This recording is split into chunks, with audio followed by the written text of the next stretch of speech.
pertama saya khotbah dengan judul kasih mesra. Jadi karena dalam Kristus ada nasihat, ada penghiburan kasih, ada persekutuan roh, ada kasih mesra dan belas kasihan.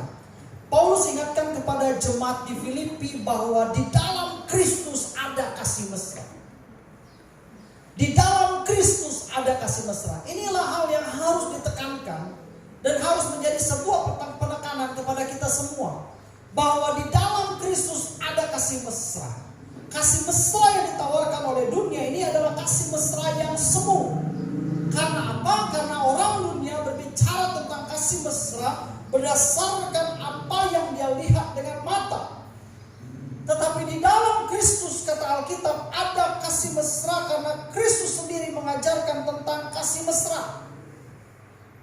Mari kita lihat apa yang Alkitab jelaskan. Dan saya punya statement seperti ini. Kasih mesra bukan hanya bicara tentang hubungan, tapi bicara tentang suasana hati. Di dalam konseling pranikah seringkali saya katakan bahwa hubungan rumah tangga mengalami goncangan dan gejolak yang kuat itu di awal usia 1 tahun pernikahan sampai dengan 5 tahun pernikahan. Tetapi tidak bisa dikatakan bahwa 6 tahun pernikahan ke atas itu akan aman-aman. Pasti semuanya akan bergejolak. Yang tadinya mungkin awal-awal pernikahan sering berkelahi dan clash dan sebagainya. Dan juga mungkin di awal pernikahan cintanya sedang membara karena baru dan disebut pengantin baru. Sehingga dipakai istilah bulan madu gitu ya. Gak ada nama istilah bulan racun, namanya bulan madu. Karena bulan itu rasanya manis semuanya. Kata-katanya manis, omongannya manis, bicaranya manis. Sehingga disebut bulan madu.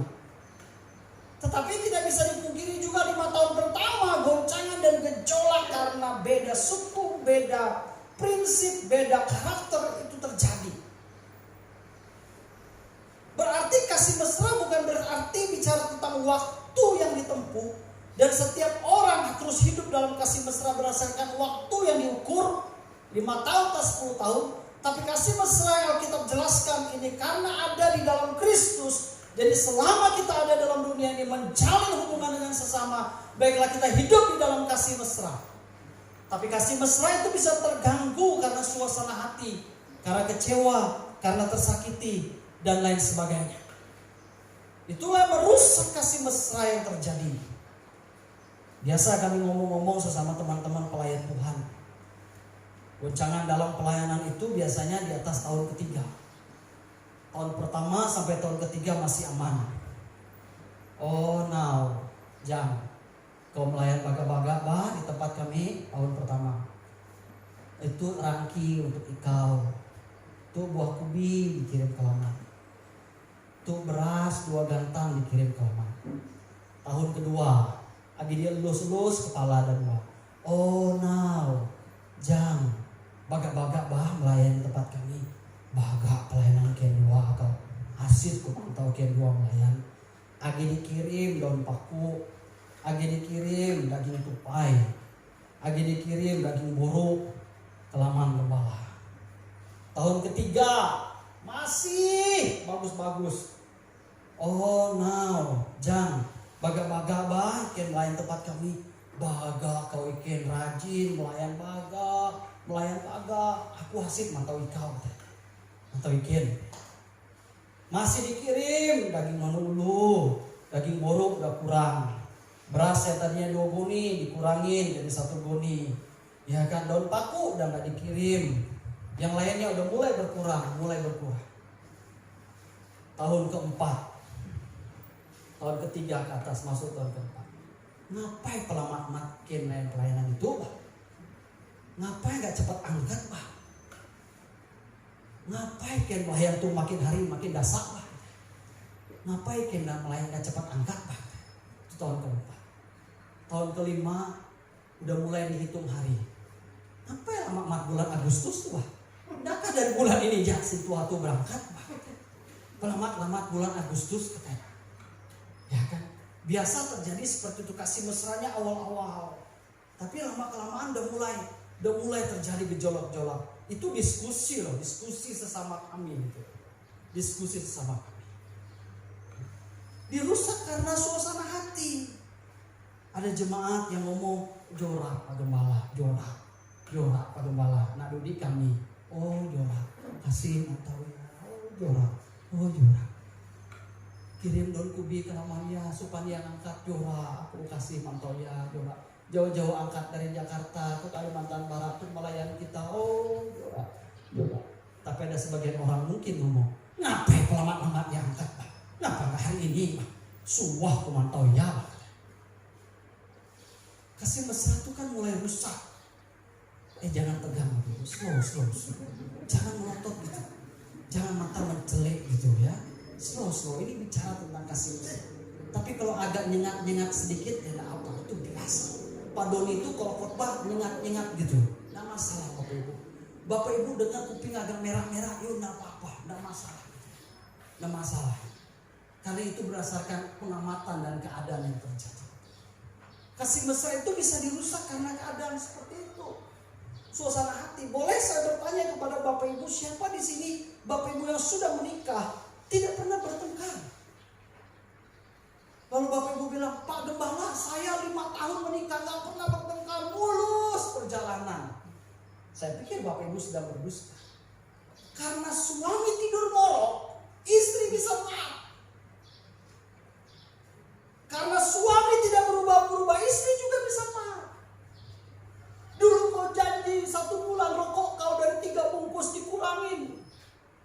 Ini tidak kurang-kurang, makin kau menjadi. Kalau laki-laki itu rokok kalau gratis nyedotnya banyak ambil. Tapi kalau beli sendiri yang hematnya minta ampun. Dulu kau 3 bungkus, janji kau 2 bungkus, janji kau 1 bungkus, ini tidak. Tapi bersyukur kalau saudara Bapak Ibu rokoknya ada berkurang, mungkin sehari tinggal 3 batang. Satunya letak di sini, satunya letak di sini, satunya letak di sini. Saya juga nggak tahu apakah sejarah rokok itu letaknya di sini. Saya nggak tahu. Apakah di sini karena campur dengan bau tai telinga, sehingga rokoknya letak di sini? Ya, coba lihat. Gimana Pak Onas kalau letak di sini? Kalau letak di sini gampang ambil Pak Gembala, jadi kalau bisa campur buat telinga agak nyaman gitu ya.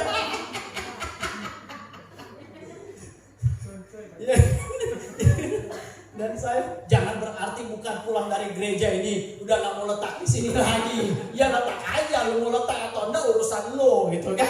Ya kan? Tapi intinya bahwa kasih mesra itu bisa dirusak karena komitmen, janji dan keadaan yang tidak bisa ditepati.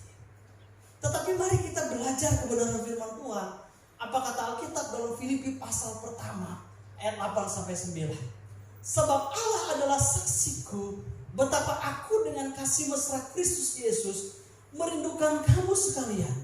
Dan inilah doaku, semoga kasihmu makin melimpah dalam pengetahuan yang benar dan dalam segala macam pengertian. Paulus berdoa kepada jemaat di Filipi, inilah doaku supaya kasihmu makin melimpah dalam pengetahuan yang benar dan dalam segala macam pengertian. Tetapi di kalimat sebelumnya dikatakan, sebab Allah adalah saksiku betapa aku dengan kasih mesra Kristus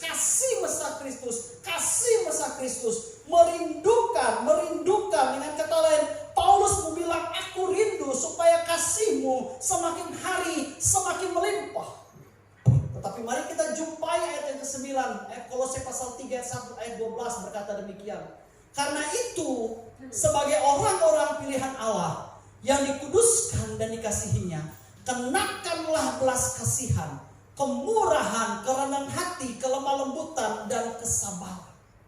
Paulus ingatkan kepada jemaat di Kolose, kenakanlah belas kasihan, kemurahan, kerendahan hati, kelemah lembutan dan kesabaran. Kata kenakanlah itu sama dengan kata pakailah. Pakailah. Jadi kenakanlah itu pakailah. Pakailah. Lekatkanlah. Lekatkanlah, pakailah belas kasihan, kemurahan, kerendahan hati, kelemah lembutan dan kesabaran. Kenakanlah. Apa yang kita pakai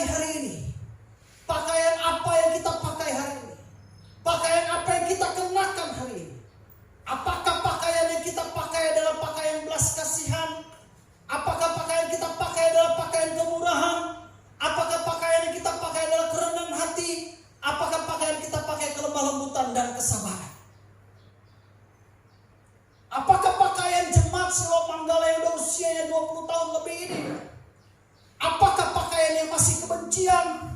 Apakah pakaiannya masih iri hati? Apakah pakaiannya masih kedengkian?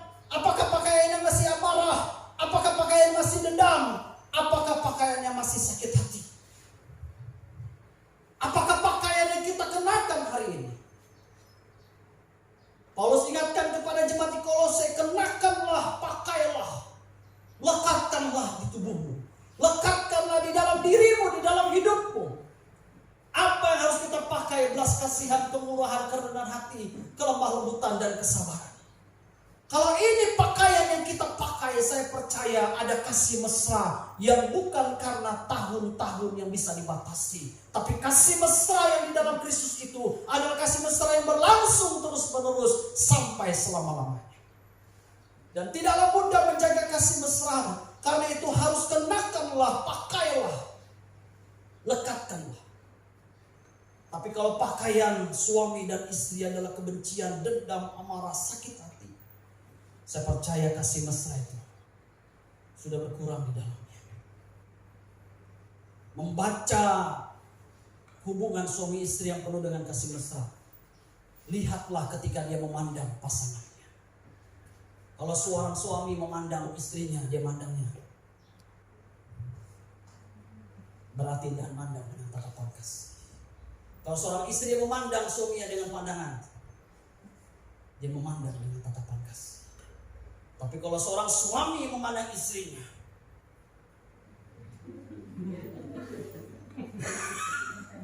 seperti bola mata itu buat lepas. Karena kontak mata itu mempengaruhi suasana hatinya. Kalau dia udah kening sampai terkerodot, mata sampai terbuka, mulut sampai monyong, mata udah besar-besar gitu, coba lihat hubungan satu dengan yang lainnya, ada sesuatu masalah dan persoalan di dalam. Kenakanlah, pakailah. Itu berarti pakaian kita yang kita pakai adalah pakaian kasih mesra, belas kasihan, kemurahan, kerendahan hati, kelemah lembutan, kesabaran. Jangan sebaliknya.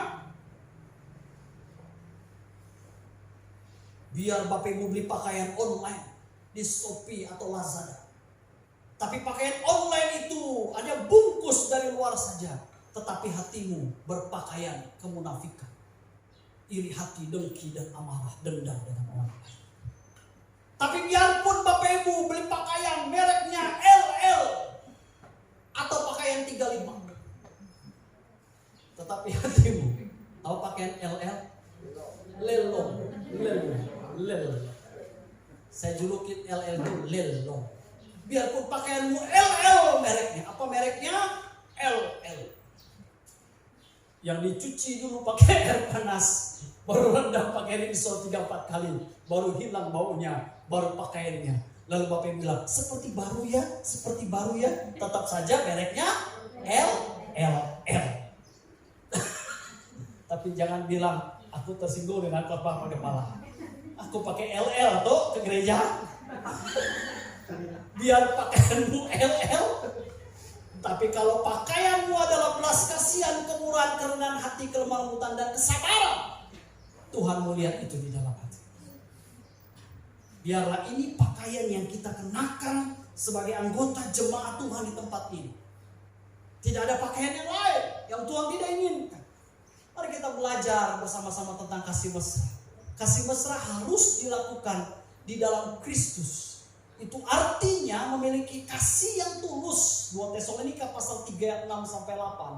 Tetapi kami berpesan kepadamu saudara-saudara dalam nama Tuhan Yesus Kristus, supaya kamu menjauhkan diri dari setiap saudara yang tidak melakukan pekerjaannya dan yang tidak menurut ajaran yang telah kamu terima dari kami. Sebab kamu sendiri tahu bagaimana kamu harus mengikuti teladan kami. Karena kami tidak lalai bekerja di antara kamu dan tidak makan roti orang dengan percuma, tetapi kami berusaha dan berjerih payah siang malam, kata Paulus. Aku berjerih payah siang dan malam supaya jangan menjadi beban bagi siapapun di antara kamu. Paulus mengatakan kepada jemaat di Tesalonika, kita menjelaskan, kita bekerja, kita melakukan segala sesuatu supaya kita jangan menjadi beban. jangan menjadi beban. Saya percaya keberadaan kami sekeluarga tidak menjadi beban, Bapak Ibu. Pekerjaan yang kita lakukan tidak menjadi beban. Pemberian yang kita lakukan tidak menjadi beban. Pelayanan yang kita lakukan tidak menjadi beban. Karena kita melakukan semuanya dengan tulus kepada Tuhan. Tapi kalau Bapak Ibu melakukan segala sesuatunya menjadi beban, memberi perpuluhan menjadi beban, memberi ucapan syukur jadi beban, kasih persembahan khusus menjadi beban, melayani pekerjaan Tuhan menjadi beban. Tapi Paulus ingatkan, jangan segala sesuatu yang kamu lakukan menjadi beban. Aku hidup, yang kuhidupi aku tidak mau menjadi beban bagi kamu. Diingatkan kepada jemaat di Tesalonika. Kalau segala sesuatu yang kita lakukan kita menjadi beban, biar kita melakukannya dengan tulus ikhlas, dengan rela hati. Kita melayani dengan tulus, kita melakukan segala sesuatunya dengan tulus. Jangan kita sampai menjadi beban. Karena kasih mesra di dalam Kristus itu, Kristus melakukannya dengan tulus dan tidak menjadi beban bagi orang banyak. Karena dia dulu mengorbankan dirinya, menjadi teladan atas pengorbanannya di atas kayu salib bagi kita semua. Yang kedua, yang terakhir, kasih mesra hanya didapat dalam pengampunan. Filipi pasal 4 ayat 32 bilang, tetapi hendaklah kamu ramah seorang terhadap yang lain, penuh kasih mesra dan belas kasih mesra dan saling mengampuni, sebagaimana Allah di dalam Kristus telah mengampuni kamu. Kita bilang, tetapi hendaklah kamu ramah seorang terhadap yang lain, penuh kasih mesra dan saling mengampuni. Kata kasih mesra diikuti dengan kata saling mengampuni. Sebab kasih mesra tanpa ada pengampunan itu tidak akan berlaku dan tidak mampu dilakukan kasih mesra itu apabila tidak ada pengampunan. Pengampunan menjadi syarat kasih mesra dapat dilakukan dalam kehidupan orang percaya. Siapakah teladan kasih mesra yang mengampuni itu? Sebagaimana Allah di dalam Kristus telah mengampuni kamu. Dengan kata lain Alkitab mengatakan, Kristus telah menjadi teladan akan kasih mesra yang didasari dengan pengampunan. Yohanes 19 ayat 30 bilang, sesudah Yesus minum anggur asam itu, berkatalah ia, sudah selesai. Lalu ia menundukkan kepalanya dan menyerahkan nyawanya. Semua yang terjadi di dalam kehidupan Yesus, ketika dia dicambuk, dikasih mahkota muri, kakinya dipaku dan tangannya dipaku, dia katakan sudah selesai. Kalimat ini memberikan pengajaran, kita diajarkan untuk memberikan tempat yang terluas di keadaan hati kita, untuk ditempati dengan satu kalimat yang bernama pengampunan, sehingga kita dapat katakan sudah selesai. Sudah selesai. Jangan ingat-ingat dulu kesalahan yang masa lalu. Mungkin istri ketika kecewa dengan suami, dia berkata, dulu di Sungai Beban, aku ingat dulu engkau cari Miriam dengan orang di sana 10 tahun yang lalu. Masih kuingat dengan mata kepalaku sendiri. Dia mulai untik kesalahan suami 10 tahun. Dulu 15 tahun yang lalu di dekat Ririn, aku lihat kamu minta padi orang lain, bergandeng tangan lagi, beriring-iringan. Dulu 15 tahun yang lalu kau tak pernah lupa. Kau ingat, kulihat dengan mata kepalaku sendiri. Dia selalu ingat pengalaman 15 tahun yang lalu. Dulu waktu kita masih anak sekolah 1 SMA. Aku masih anak sekolah 1 SMA, ya kan? Pakai baju putih-putih abu-abu di tempat Pak Tamin. Cinta. Dulu aku nembak kau di ketahuan semi. Dia masih ingat-ingat yang lalu. Tapi biarlah kita menempatkan pengampunan itu dan kita berikan ruang yang terluas di hati kita. Dan kita katakan, sudah selesai. Sudah selesai. Aku Aku hari ini menikah denganmu. Walaupun kamu punya mantan 10 orang. Tapi hari ini yang kau nikahkan adalah aku. Dan semua mantanmu 10 orang itu sudah selesai. Aku punya luka lama. Kamu punya luka lama terhadap mantan-mantan. Tapi hari ini aku katakan sudah selesai. Mampukah kita memberikan ruang dan tempat di hati kita dan kita mengampuni sesama kita satu dengan yang lainnya? Kenapa saya dan Ibu Gembala datang ke rumah Bapak Ibu untuk mengucapkan terima kasih dan pamit? Karena bagi kami 5 tahun periodisasi itu sudah selesai. Biarlah Bapak Ibu mengampuni dan saya juga mengampuni apabila kita sama-sama pernah keliru dan salah. Tapi biarlah persaudaraan kita, kasih mesra kita yang pernah terjadi selama ini selalu ada, bukan hanya 5 tahun tapi selama. Sehingga Bapak Ibu waktu lihat saya dan ketemu saya di dalam ini, Pak Gembala, kutuk, singgah, kita dua ngopi, Bang, kita dua ngopi. Jangan sampai ketemu saya di dalam ini. Usia ya, kalau hari Minggu khotbah Torin nyinggung aku. Tapi kalau Bapak Ibu datang ke Pino di 69, Pak Gembala, kutuk. Wah, makan ayam goreng tepung, makan capcay. Lalu Bapak Jesslyn bilang, ya Pak Gembala, udah selesai makan, tuh uang pulsa buat uang. Tapi kalau dia di 69 dia makan pura-pura nggak nengok. Padahal aku masuk lewat samping gitu, palanya begini terus. Itu berarti dia tidak menempatkan dan memberikan ruang yang bernama pengampunan, dan dia tidak katakan sudah selesai. Tuhan memberkati Bapak Ibu. Selamat hari Minggu dan sampai ketemu pada minggu depan dalam khotbah Misi. Mari kita berdoa.